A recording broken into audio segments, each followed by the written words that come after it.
Shalom. Selamat pagi Bapak Ibu, Saudara semua yang terkasih dalam Tuhan Yesus. Kita akan masuk dalam ibadah kita. Saya undang Bapak Ibu, Saudara semua untuk bangkit berdiri. Kita angkat pujian, mari masuk gerbangnya.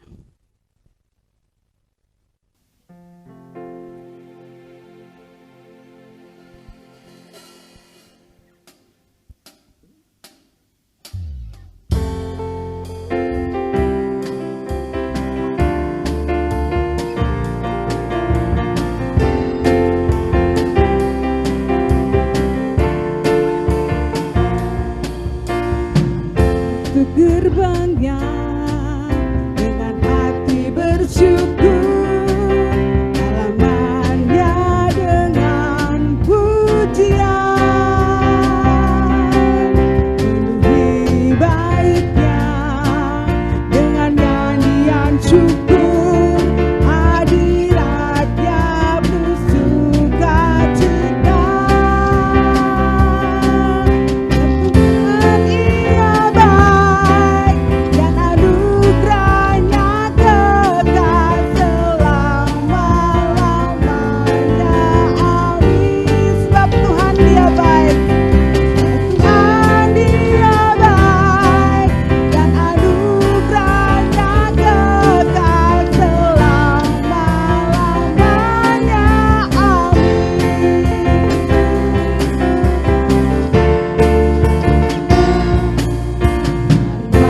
Gerbangnya dengan hati bersyukur, halamannya dengan pujian, penuhi baitnya dengan nyanyian syukur, hadiratnya bersukacita.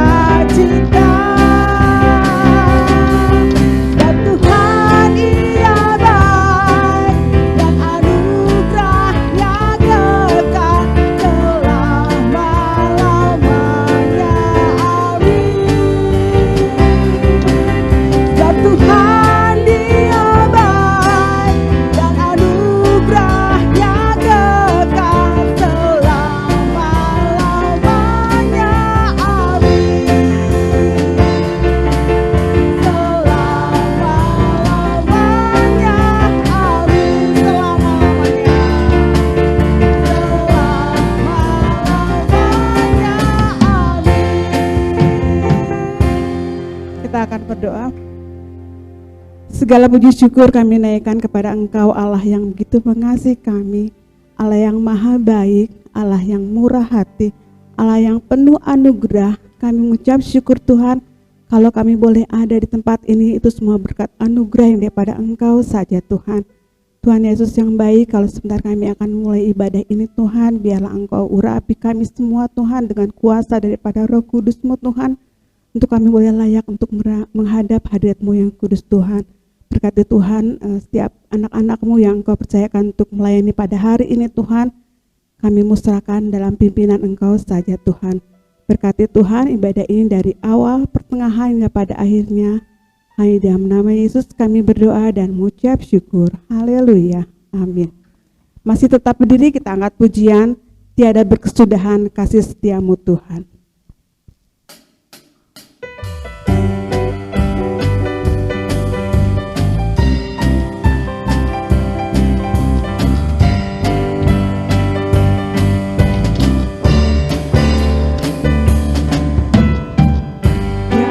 Kesudahan kasih setia-Mu Tuhan, selalu baru rahmat-Mu bagiku.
yang teramat baik dalam kehidupan kita bisa rasakan dan kita bisa kecapkan kebaikan Tuhan. Kita angkat pujian lagi, kecaplah dan lihatlah betapa baiknya Tuhan itu.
Sebentar kita akan mendengarkan firman Tuhan, kita akan siapkan hati kita untuk firman Tuhan. Kita angkat pujian, mujizat dalam bersyukur.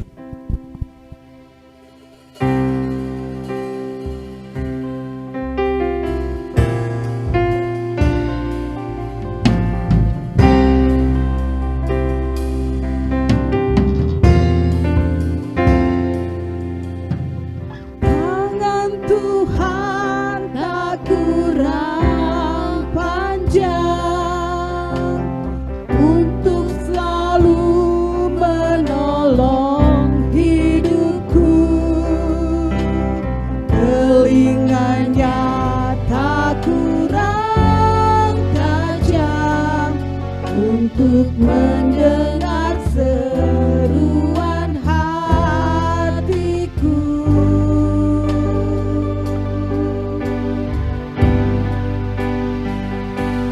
ada mukjizat dalam bersyukur.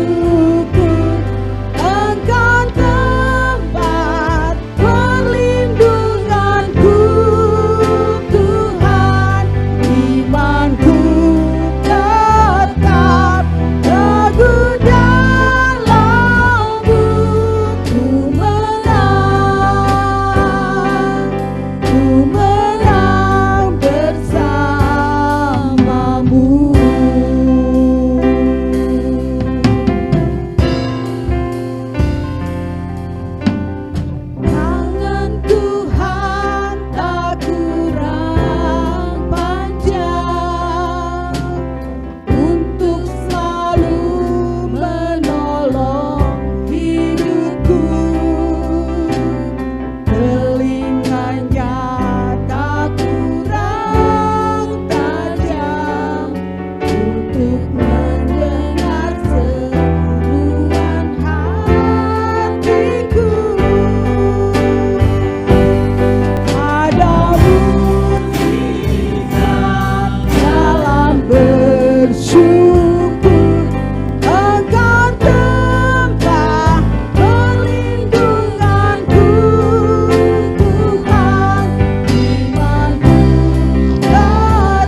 setinti-intinya Tuhan, kami bersyukur kepada Engkau Allah yang maha baik, Allah perlindungan kami, Allah kekuatan kami Tuhan.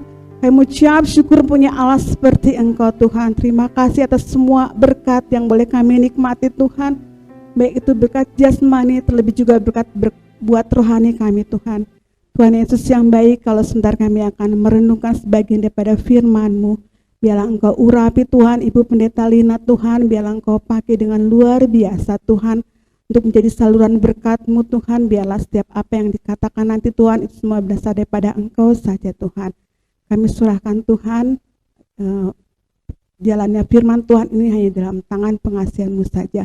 Biarlah Engkau layakkan kami untuk mendengarkan firman-Mu dan ajarkan kami juga untuk melakukannya dengan pertolongan daripada Engkau saja Tuhan. Ampuni segala dosa dan salah kami. Doa yang jauh daripada sempurna ini hanya kami alaskan di dalam satu nama, yaitu Yesus Kristus yang adalah Tuhan dan Juru Selamat kami yang hidup. Haleluya. Amin. Shalom Bapak Ibu Saudara yang kasih Tuhan. Kita bersyukur hari ini bisa beribadah. Mari kita akan bersama-sama merenungkan firman Tuhan dengan satu tema, Yesus lebih besar dari masalahku. Bapak Ibu Saudara yang dikasih Tuhan, beberapa waktu ini saya merenungkan keadaan-keadaan kita saat ini. Banyak yang mengatakan seperti awal kita mulai dengan pandemi COVID ini, ya, keadaan-keadaan saat ini. Padahal beberapa waktu yang lalu kita sudah merasa bahwa keadaan sudah mulai membaik. Kita melihat ya keadaan di Kota Bandung, Jawa Barat begitu. Tetapi kemudian semuanya meledak begitu saja seperti saat ini. Mari kita akan melihat apa yang kita hadapi pada hari sekarang ini. Ya, saudara-saudara. Mungkin di antara kita ada perasaan ngeri, perasaan takut, ya. Perasaan yang mencekam banyak orang karena ternyata di sekeliling kita banyak orang terpapar COVID. Saudara-saudara, itu adalah satu hal yang ada di sekitar kita. Mau tidak mau kita akui akan hal itu. Karena apa, saudara-saudara? Karena ternyata katanya ada varian baru dari COVID, ya, setahun yang lalu yang sudah ada COVID-19 itu. Sekarang katanya ada varian COVID-19 Delta.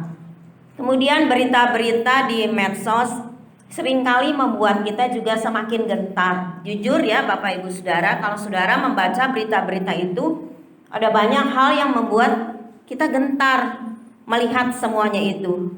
Memang ada berita yang benar supaya kita tahu, berjaga-jaga, waspada.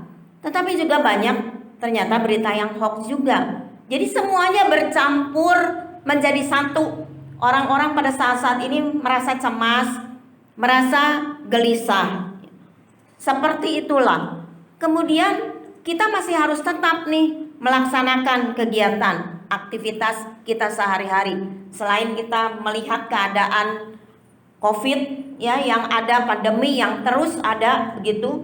Karenanya variannya akan terus bermutasi seperti itu, saudara.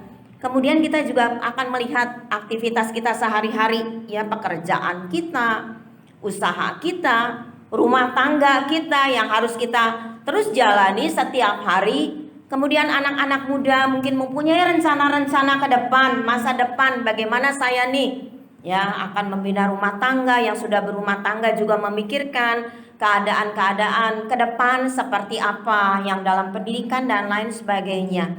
Semua itu kita pikirkan dalam keseharian kita yang ada di tengah situasi dan lingkungan pada saat ini. Kemudian kita melihat juga dampak COVID pada saat ini. Mulai dari setahun yang lalu itu sampai saat ini. Perekonomian baik di negara kita, bahkan juga mungkin dalam kehidupan kita pribadi demi pribadi. Barangkali kita mengalami akan hal itu, ya, bagaimana kita kekurangan secara ekonomi, bagaimana juga usaha kita, pekerjaan kita di tengah-tengah situasi seperti ini. Saudara-saudara, bagaimana kesehatan kita, terus keadaan sosial di sekitar kita, ya, dan sesuatu hal yang memang tidak ada seorang pun memikirkan hal ini akan terjadi mulai dari awal setahun yang lalu mulainya itu. Dan semua tidak sama seperti yang dulu lagi. Dan saudara, ketika kita memikirkan itu dan menghadapi hari-hari ke depan kita seperti apa, dan setiap masalah yang ada di dalam kehidupan kita ini, maka banyak orang yang merasa tertekan keadaannya. Nah, saudara, mari kita akan melihat. Ya, saya merenungkan akan hal ini, saya berdoa kepada Tuhan, dan satu kali Tuhan memberikan tema ini dalam kehidupan saya, bahwa kita yang mempunyai Kristus, Yesus itu lebih besar dari setiap masalah yang ada dalam hidup kita secara pribadi maupun masalah yang ada di sekitar kita. Mari kita akan melihat contoh dari Alkitab. Saya akan bersama-sama dengan saudara merenungkan dua contoh yang sudah sering kita dengar bersama, tetapi kita akan merenungkan dari satu perjanjian lama dan satu perjanjian baru. Yang pertama di dalam 1 Samuel pasal 17, nanti saya mohon Pak Herman akan membacakan 1 Samuel pasal yang ke-17 ayat 45 sampai yang ke-51. 1 Samuel pasal 17 ayat 45 sampai ayat yang ke-51. Tetapi Daud berkata kepada orang Filistin itu, "Engkau mendatangi aku dengan pedang dan tombak dan lembing. Tetapi aku mendatangi engkau dengan nama Tuhan semesta alam, Allah segala barisan Israel yang kau tantang itu. Hari ini juga Tuhan akan menyerahkan engkau ke dalam tanganku, dan aku akan mengalahkan engkau dan memenggal kepalamu dari tubuhmu. Hari ini juga aku akan memberikan mayatmu dan mayat tentara orang Filistin kepada burung-burung di udara dan kepada binatang-binatang liar, supaya seluruh bumi tahu bahwa Israel mempunyai Allah. Dan semua segenap jemaah ini tahu bahwa Tuhan menyelamatkan bukan dengan pedang dan bukan dengan lembing, sebab di tangan Tuhanlah pertempuran, dan Ia pun menyerahkan kamu ke dalam tangan kami." Ketika orang Filistin itu bergerak maju untuk menemui Daud, maka bersegeralah Daud berlari ke barisan musuh untuk menemui orang Filistin itu. Lalu Daud memasukkan tangannya dalam kantungnya, diambillah sebuah batu dari dalamnya, diumbannya, maka kenalah dahi orang Filistin itu, sehingga batu itu terbenam ke dalam dahinya, dan terjerumuslah ia dengan mukanya ke tanah. Demikianlah Daud mengalahkan orang Filistin itu dengan umban dan batu. Ia mengalahkan orang Filistin itu dan membunuhnya tanpa pedang di tangan.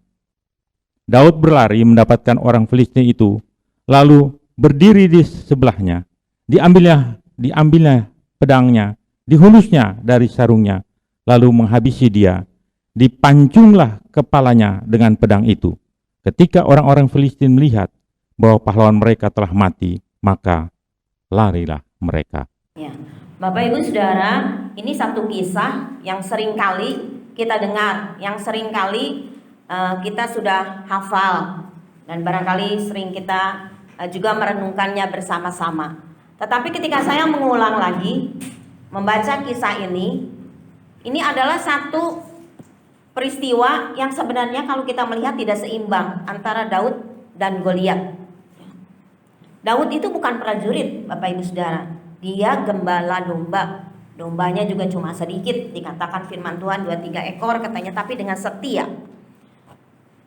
Kakak-kakak Daud prajurit, ya. Jadi ayahnya Daud ini, Isai, punya 8 orang anak laki-laki. 3 diantaranya itu sudah menjadi prajurit, bersama-sama dengan Raja Saul sering dalam peperangan. Nah, satu kali ketika mereka ada peperangan bersama dengan orang Filistin, dan tentu orang Israel sudah tahu, maka ayah daripada Daud, Isai ini bilang kepada Daud, "Nih bawa makanan ke sana ya, melihat kakak kamu apakah keadaannya selamat atau tidak." Dan kemudian Daud meninggalkan, dikatakan, kambing dombanya, dan kemudian dia pergi untuk menemui kakaknya. Dan di sanalah Daud melihat bagaimana ada seorang pahlawan dari Filistin namanya Goliat. Orang ini tinggi sekali, ya tidak sebanding dengan Daud. Saya yakin ini yang menggambar ini juga memang sudah tahu ya dengan kebenaran Alkitab. Daud itu kecil ketika dia diurapi waktu Nabi Samuel ya mencari gitu ya, ada lagi nggak anaknya Isai gitu, dikatakan dia kemerah-merahan, jadi masih remaja ya saudara-saudara, dan dihadapkan dengan Goliat yang kalau tingginya kurang lebih 3 meter lebih ya, hampir 4 meter, 3,6 mungkin sekitar seperti itulah. Dan kemudian pada waktu itu dia melihat bagaimana orang Filistin ini, Goliat ini yang ditakuti, sampai Raja Saul juga takut pada waktu itu. Yang ditakuti ini kemudian mencemooh orang-orang Israel, dan Daud tidak suka karena dia tahu mereka orang Israel itu adalah umat Allah ya. Dan Daud berpikir, kenapa Goliat ini dan orang-orang Filistin ya yang merasa pede karena punya pahlawan mencemooh, katanya dikatakan oleh Daud ya, barisan pasukannya Allah begitu. Dan kemudian Daud dengan berani dia mendatangi Goliat ya. Daud tidak bisa pakai baju perang seperti Goliat, karena ketika Raja Saul menyuruh juga dia malah tidak bisa berjalan. Dan kemudian saudara, dari apa yang kita baca saat ini pada di dalam mulai ayat 45, mungkin Bapak Ibu Saudara kalau mau mengulang kisahnya bisa membaca sebelumnya dan setelahnya. Dikatakan meskipun Goliat ini seorang pahlawan yang luar biasa mendatangi Daud dengan pedang ya, dengan tombak, dengan lembing, tetapi dikatakan Daud, tetapi aku mendatangi engkau dengan nama Tuhan semesta alam, ayat 45, Allah segala barisan Israel yang kau tantang ini. Jadi Daud tidak datang dengan keperkasaannya karena dia menyadari dia bukan siapa-siapa, dia bukan prajurit, tetapi dia datang dengan nama Allah di atas segala Allah, Tuhan di atas segala Tuhan, yaitu Allah Yehova. Nah saudara, dari kisah ini kita melihat bagaimana Daud akhirnya bisa mengalahkan Goliat, dikatakan bukan dengan pedang ya, tetapi Daud percaya semuanya karena Tuhan. Dia bisa berani karena dia mempunyai iman kepada Tuhan, dan dia bisa membunuh Goliat. Terus saudara, saya merenungkan akan hal ini dan kemudian berpikir, keadaan kita mungkin saat ini seperti kita sedang menghadapi Goliat.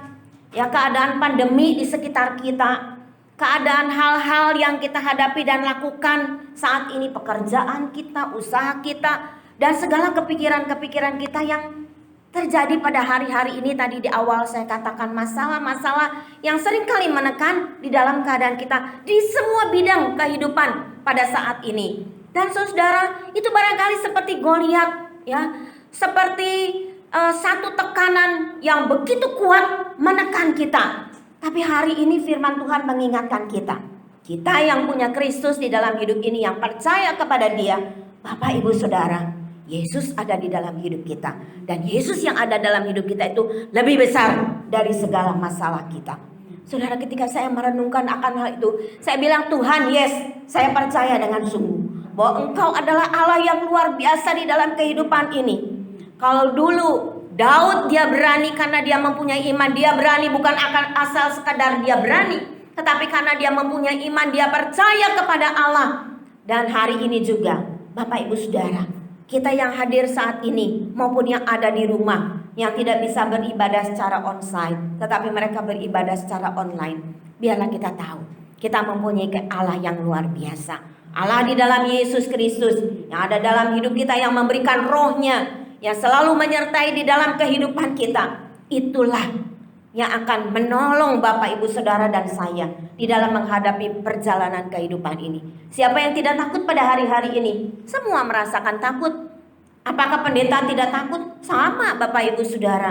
Tapi dalam tanda petik, takut kita itu bukan yang seperti Bapak Gembala katakan pada minggu yang lalu, terlalu takut.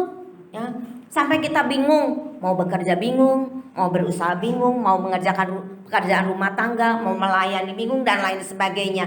Ya saudara, takut kita bukan takut yang kebablasan berlebihan, tetapi takut kita itu adalah takut yang waspada. Yang kita mendengar pemerintah harus pakai prokes, ya, pakai masker dan lain sebagainya, kita lakukan hal itu. Takut kita adalah takut yang seperti itu. Kita mendengar secara medis apa yang harus kita lakukan. Ya, kita tetap menjaga katanya prokes, ya kita lakukan itu semuanya. Ya, tetapi saudara, ada satu hal yang akan memberikan kekuatan di dalam kehidupan kita, bahwa Allah selalu berserta dengan saudara dan saya. Ya, dan Allah yang berserta dengan kehidupan kita itu adalah yang jauh lebih besar dari segala masalah kehidupan ini, yang jauh lebih besar dari segala hal yang harus kita hadapi hari-hari dan saat-saat ini. Meskipun di sekitar kita banyak hal yang terjadi, tapi kita tahu Dia tidak akan pernah meninggalkan kehidupan saudara dan saya. Kita akan melihat hal yang kedua, contoh yang kedua. Di dalam Matius pasal yang ke-8 ayat yang ke-23 sampai 27. Matius pasal 8 ayat 23 sampai ayat yang ke-27. Lalu Yesus naik ke dalam perahu dan murid-muridnya pun mengikutinya. Sekonyong-konyong mengamutlah angin ribut di danau itu, sehingga perahu itu ditimbus gelombang, tetapi Yesus tidur. Maka datanglah murid-muridnya membangunkan dia, katanya, Tuhan, tolonglah kita binasa. Ia berkata kepada mereka, mengapa kamu takut? Kamu yang kurang percaya. Lalu bangunlah Yesus mengharik angin dan danau itu. Maka danau itu menjadi teduh sekali. Dan heranlah orang-orang itu, katanya, orang apakah dia ini? Sehingga angin dan danau pun taat kepadanya. Ya, amin. Saudara, di sini Yesus dan murid-murid naik ke perahu untuk pergi ke seberang. Kalau saudara melihat setelahnya, Yesus sampai nanti di satu daerah yang namanya Gadara. Nah, saudara, pada waktu Yesus dan murid-muridnya naik perahu, dikatakan sekonyong-konyong, artinya tiba-tiba saja ada angin ribut, ada taufan yang mengamuk. Tapi pada waktu itu Yesus tertidur.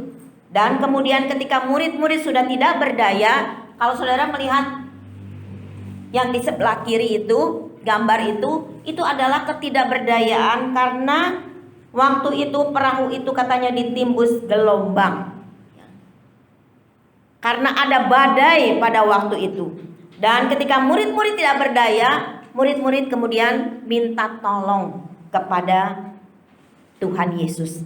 Artinya minta tolong ini, minta supaya diselamatkan. Selamatkanlah kami, Tuhan, seperti itulah, ya. Kemudian Yesus berkata kepada mereka, kenapa kamu takut? Kamu yang kurang percaya. Dan seketika itu kemudian Yesus meredakan badai itu. Bapak Ibu Saudara, apakah Yesus tidak tahu ada badai? Tahu. Yesus mungkin bisa jalan darat pada waktu itu. Kenapa dia harus naik perahu? Saya yakin ada maksud Tuhan, ya. Bahwa murid-murid supaya tahu mujizat-mujizat telah terjadi dan Yesus juga adalah Allah yang berkuasa atas alam, ya, yang bisa menghentikan badai pada waktu itu. Yesus sedang menguji iman daripada murid-murid. Tiba-tiba saja ada badai pada waktu itu. Tiba-tiba saja ada angin ribut, ada taufan pada waktu itu. Bapak Ibu Saudara, inilah juga yang terjadi di dalam kehidupan kita. Tiba-tiba saja ada pandemi. Siapa yang tahu? Semua orang di seluruh dunia tidak ada yang tahu. Tiba-tiba saja pandemi terjadi. Tiba-tiba saja meledak semuanya. Dan saya memang memikirkan ketika pada waktu-waktu bulan yang lalu, wah sudah mulai lumayan ya di negara kita ya, keadaan pandemi itu sudah mulai menurun. Siapa yang sangka saudara-saudara, sampai orang-orang bilang, kenapa keadaan sekarang seperti waktu yang lalu, seperti waktu awal-awal pandemi itu ada. Tidak tahu Bapak Ibu Saudara, begitu saja meledak, begitu saja katanya ada varian-varian yang lain, varian Delta namanya dan yang lainnya, saudara-saudara, yang kita hadapi pada saat-saat ini. Dan saudara, saya merenungkan juga, itulah yang terjadi, yang tadi saya katakan, yang terjadi pada saat-saat ini di dalam kehidupan kita. Apakah Tuhan tidak tahu? Tuhan tahu, Bapak Ibu Saudara. Semua terjadi di seluruh dunia di dalam kedaulatan Dia. Dia tahu, Dia mengerti. Tetapi hari ini, biarlah kita merenungkan bersama-sama. Seperti waktu yang lalu, ketika Tuhan Yesus sedang menguji murid-muridnya tentang iman mereka. Hari ini juga Tuhan menguji iman saudara dan saya. Apakah kita tetap percaya kepada Dia, memegang teguh kepada Dia, ya. Bagaimana keadaan kita saat ini, tapi kita tetap percaya bahwa kita memiliki Kristus yang tadi saya katakan lebih besar dari segala masalah kehidupan kita. Bukannya maksud saya kita menangking-nangking, tidak Bapak Ibu Saudara. Karena yang bisa melakukan itu, meredakan badai pada waktu itu adalah Tuhan. Dia Allah yang berkuasa atas alam ini, ya. Tetapi kita bisa berkata kepada Tuhan di dalam doa-doa kita. Kita adalah anak-anaknya. Dan Tuhan bilang kita bisa datang kepada Dia, berkata Abah ya Bapa. Kita bisa memberitahu kepada Tuhan, curhat kepada Tuhan segala isi hati kita. Dan hari ini saudara-saudara, apa yang menjadi masalah hidup kita semua, baik yang hadir maupun yang ada di rumah? Apakah kita memikirkan keadaan COVID dan dampaknya ini bagi kehidupan kita? Ya barangkali kita memikirkan, aduh keadaan kita pada saat ini yang tidak menentu. Memang Bapak Ibu Saudara, ya kita jangan pura-pura nggak tahu juga, nggak apa-apa. Ya memang keadaan memang seperti ini, keadaan yang tidak menentu, ya saudara-saudara. Banyak kesedihan, banyak hal yang terjadi di dalam kehidupan kita ini. Keadaan ekonomi yang tidak stabil. Semuanya Bapak Ibu Saudara di mana-mana terjadi seperti itu. Mungkin juga ada masalah-masalah keluarga yang saat ini terjadi. Hubungan mungkin suami dan istri, anak dan orang tua, atau menantu dengan mertua, atau sesama saudara, atau siapapun juga masalah keluarga-keluarga kita yang kita hadapi pada saat ini. Ataupun seperti yang tadi saya katakan, anak-anak muda punya cita-cita masa depannya, sedang memikirkan, dan itu adalah masalah kehidupan mereka pada saat ini. Mungkin juga ada yang bermasalah mengenai kesehatan dan lain sebagainya. Barangkali hari-hari yang dihadapi ini saudara-saudara, wah, ya banyak sekali kendala-kendala yang terjadi. Dan itu merupakan masalah di dalam kehidupan kita hari-hari ini. Bapak Ibu Saudara, melalui perenungan kita hari ini, mari kita berpikir bersama-sama, merenungkan bersama-sama. Kira-kira bagaimana sikap hidup kita, ya. Ketika kita menghadapi badai kehidupan ini, ketika kita menghadapi masalah yang mungkin besar di dalam kehidupan ini, orang lain mungkin tidak tahu, kami sebagai gembala tidak tahu, tapi mungkin itu tersimpan di dalam kehidupan Bapak Ibu Saudara semuanya. Bagaimana kita merenungkannya dan bagaimana kita mengambil sikap ketika masalah itu ada di dalam kehidupan kita. Ada beberapa hal yang kita akan merenungkan bersama. Yang pertama, di dalam 2 Korintus 5 ayat yang ke-7. Mari kita memiliki iman dan penyerahan kepada Tuhan. 2 Korintus pasal 5 ayat 7. Sebab hidup kami ini adalah hidup karena percaya, bukan karena melihat. Amin. Bapak Ibu Saudara mengaminkan, hidup kita ini harus hidup karena percaya. Hidup karena iman kita kepada Tuhan, bukan karena apa yang kita lihat. Apa yang kita lihat menakutkan. Apa yang kita lihat membuat kita gemetar, membuat kita gelisah, membuat kita cemas di dalam kehidupan ini. Tetapi Bapak Ibu Saudara, ketika kita memandang kepada Tuhan, saudara, kita pandang Dia dengan iman dan penyerahan kita kepada Tuhan. Kita percaya kepada Dia. Dan kita serahkan seluruh kehidupan kita kepada Dia. Jangan pakai kekuatan kita sendiri. Jangan pakai segala hal yang kita bisa pikirkan. Kita memang diberikan hikmat oleh Tuhan, tetapi jangan pakai kekuatan itu sendiri. Lakukan bersama-sama dengan Tuhan di dalam kehidupan kita. Itulah penyerahan kita kepada Tuhan. Kita beriman, kita percayakan kepada Tuhan. Sungguh apa yang kita lihat ini membuat kita bingung, membuat kita gelisah di dalam kehidupan ini. Ada banyak orang Bapak Ibu Saudara yang tertekan hari-hari ini. Bukan orang yang di luar Kristus, tetapi anak-anak Tuhan sekalipun banyak yang tertekan karena keadaan hari-hari ini. Tetapi kalau kita memandang dengan iman, akan ada satu kekuatan di dalam kehidupan kita. Ketika kita beriman kepada Tuhan dan kita serahkan seluruh keberadaan hidup kita, masalah hidup kita kepada Tuhan, akan ada satu kekuatan yang baru yang Tuhan akan berikan di dalam kehidupan ini. Yang kedua, saudara, kita tekun di dalam doa. Kita membaca di dalam 1 Tesalonika pasal yang kelima, ayat yang ke-17. 1 Tesalonika 5 pasal 17. Tetaplah berdoa. Janganlah hendaknya kamu khawatir tentang apapun juga, tetapi nyatakanlah dalam segala hal keinginanmu kepada Allah dalam doa dan permohonan dengan ucapan syukur. Ya, amin. Saudara-saudara, di dalam bahasa Indonesia sehari-hari dikatakan dan berdoalah senantiasa.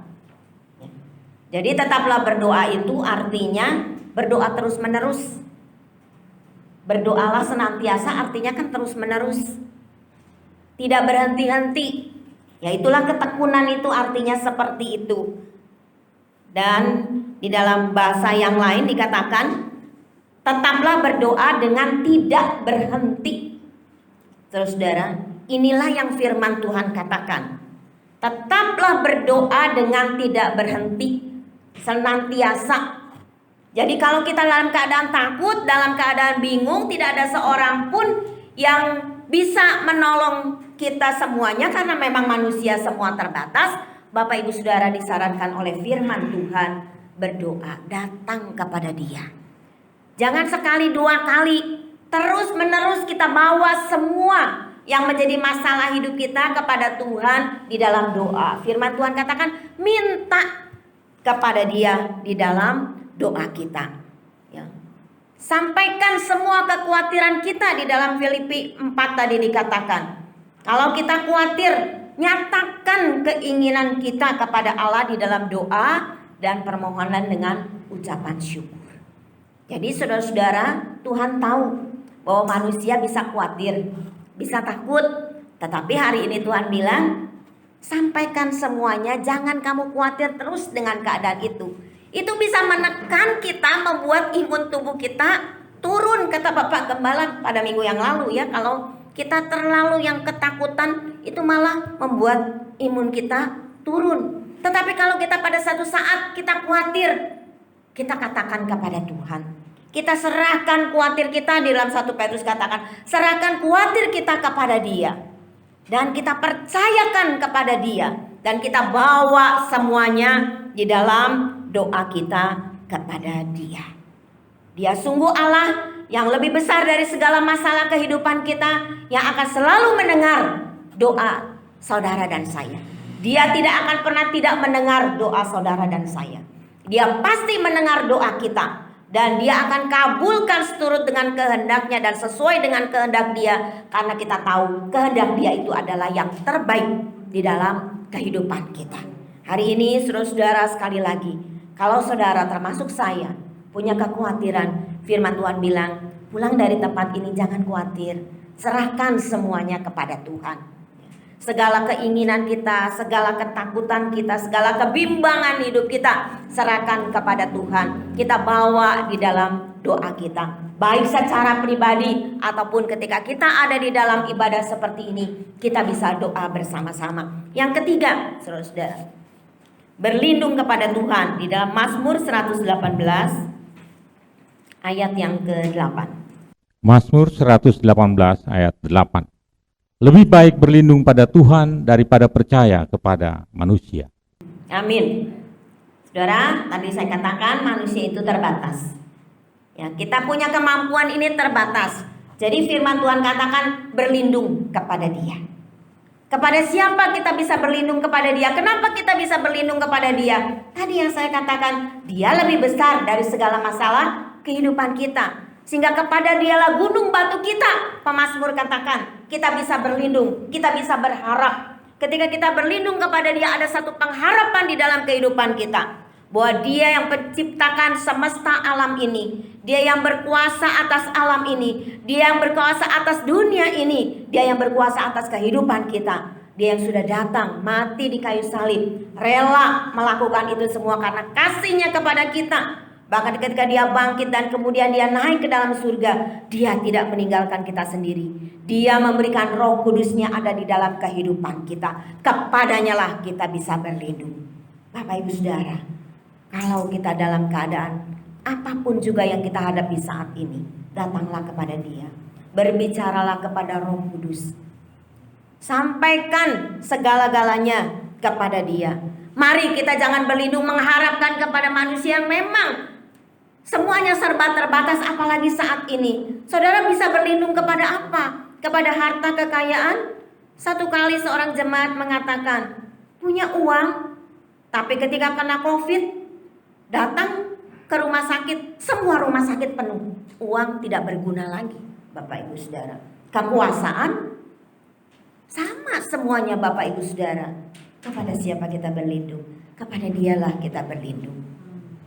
Jangan kepada apapun yang ada di dalam dunia ini, yang semuanya fana. Tetapi mari kita berlindung kepada Dia.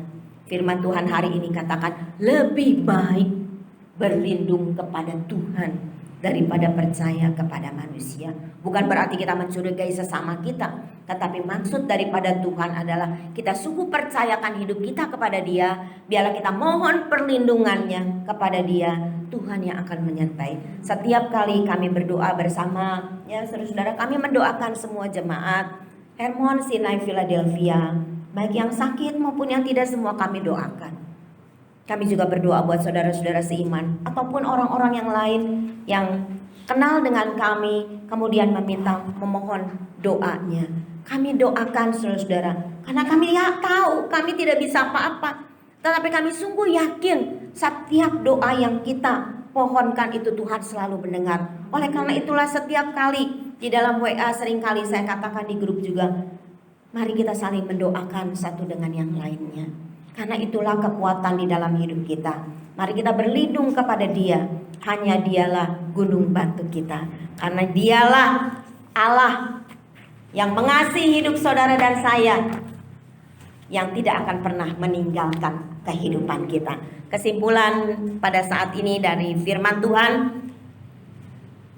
yang pertama adalah di tengah badai kehidupan dan masalah yang besar yang saudara dan saya hadapi, kita punya Tuhan Yesus yang lebih besar dari masalah hidup kita. Yang kedua, bawa di dalam doa segala beban hidup kita. Dan percayalah, imanilah, pertolongannya itu tidak pernah terlambat. Dia selalu tepat menolong kehidupan kita. Yang ketiga, Bapak Ibu Saudara, terakhir, Tuhan adalah tempat perlindungan yang teguh. Kepada siapa kita mau berlindung? Kita berlindung kepada Dia. Dia, Yesus, yang lebih besar dari setiap masalah kehidupan kita. Amin. Tuhan memberkati. Bapa di dalam surga, kami bersyukur, berterima kasih. Kami punya Tuhan yang hebat. Kami punya Tuhan yang luar biasa. Meskipun kami mempunyai masalah, badai hidup yang terjadi pada saat-saat ini, di tengah-tengah situasi dan pandemi yang mencekam saat ini, tapi kami punya Yesus yang lebih besar dari segala masalah dan badai hidup kami. Itulah kekuatan di dalam hidup kami. Kami tidak mampu, kami tidak berdaya. Dengan apapun yang kami punya pada saat ini, kami tidak berdaya, Tuhan. Kami tidak mampu, tapi kami mengharapkan Tuhan, mengandalkan Tuhan di dalam kehidupan ini. Oleh karena itu Tuhan, kalau ada di antara kami yang saat ini hadir maupun yang ada di rumah, kami ada masalah persoalan kehidupan kami. Kalau ada di antara kami yang ada dalam keadaan sakit, kami mau bawa kepada Tuhan di dalam nama Tuhan Yesus. Tuhan memberikan kesembuhan. Kalau ada di antara kami yang berkekurangan, Tuhan mencukupkan segala kekurangan kami Tuhan dengan berkat-Mu yang berlimpah. Kalau ada di antara kami Tuhan yang sedang berduka, kuatkan kami, hiburkan kami. Kalau ada di antara kami segala beban-beban yang berat, kami percaya Tuhan akan memberikan kekuatan dan kemampuan kami melewati semuanya, dan Tuhan akan membukakan jalan di dalam kehidupan kami. Terima kasih Tuhan, Engkau memberkati semua yang sudah melayani. Pakai pelayanan kami semakin indah di hadapan Tuhan. Biarlah Tuhan memberkati keluarga demi keluarga, pribadi demi pribadi. Biarlah Tuhan memberkati segala usaha, segala pekerjaan, pendidikan anak-anak kami, cucu-cucu kami Tuhan. Semua kami serahkan kepada Tuhan. Tuhan yang akan memberkatinya. Kami sungguh percaya Tuhan, Immanuel, Allah bersama dengan kami. Roh Kudus ada bersama dengan kami dan menyatakan menyertai kami selama-lamanya di dalam kehidupan kami. Terima kasih Tuhan, Engkau Tuhan yang ajaib yang ada bersama dengan kami. Biarlah kami mau serahkan Tuhan segala kekhawatiran kami, ketakutan kami kepada Tuhan, tapi kami mau membawanya kepada Tuhan, dan Tuhan akan memberikan kekuatan di dalam hidup kami. Kami pulang dari tempat ini dengan kekuatan yang daripada Tuhan. Kalau kami lemah, kuatkan kami semua Tuhan. Biarlah Tuhan, kami sungguh percaya Engkau ada bersama dengan kami, dan Engkau lebih besar dari segala pada hidup kami. Terima kasih Tuhan. Biarlah Engkau juga memberkati saudara-saudara seiman kami yang ada di rumah, yang tidak bisa bersama-sama dengan kami. Mereka sedang beribadah secara online. Tuhan memberkati mereka semua. Sebentar kami mau pulang, sertai perjalanan kami. Yang jauh maupun dekat, lindungi kami, sampaikan kami dengan selamat di rumah kami. Kami berdoa buat bangsa dan negara kami, pemerintahan kami di pusat maupun di daerah. Biarkan mereka semua Tuhan menjalankan pemerintahan ini di tengah-tengah masa yang sulit saat ini dengan hikmat yang daripada Tuhan. Kekuatan Tuhan menyertai baik para medis Tuhan, dan juga mereka pasien COVID. Biarlah Tuhan juga memberikan kesembuhan kepada mereka. Tuhan yang akan menolong, dan kami terus berdoa. Kami percaya Tuhan bahwa Tuhan tidak pernah meninggalkan kami, dan kami sungguh percaya satu kali pandemi ini akan berakhir. Bahkan bukan saja di negara kami, bahkan di seluruh dunia pada waktunya Tuhan yang tepat. Tapi hari ini Tuhan, biarlah kami semua mau menyerahkan hidup kami kepada Tuhan dengan iman kami. Terima kasih Bapa, segala puji, hormat, dan syukur kami naikkan kepada Tuhan. Di dalam nama Tuhan Yesus kami berdoa. Saudara-saudara yang dikasih Tuhan, terimalah berkat dan damai sejahtera daripada Allah Bapa di surga, kasih karunia dan rahmat daripada Tuhan Yesus yang tak berkesudahan, dan persekutuan Allah Roh Kudus akan menyertai hidup kita semua mulai saat pagi hari ini bahkan sampai selama-lamanya. Yang percaya katakan bersama, amin. Tuhan memberkati kita semua.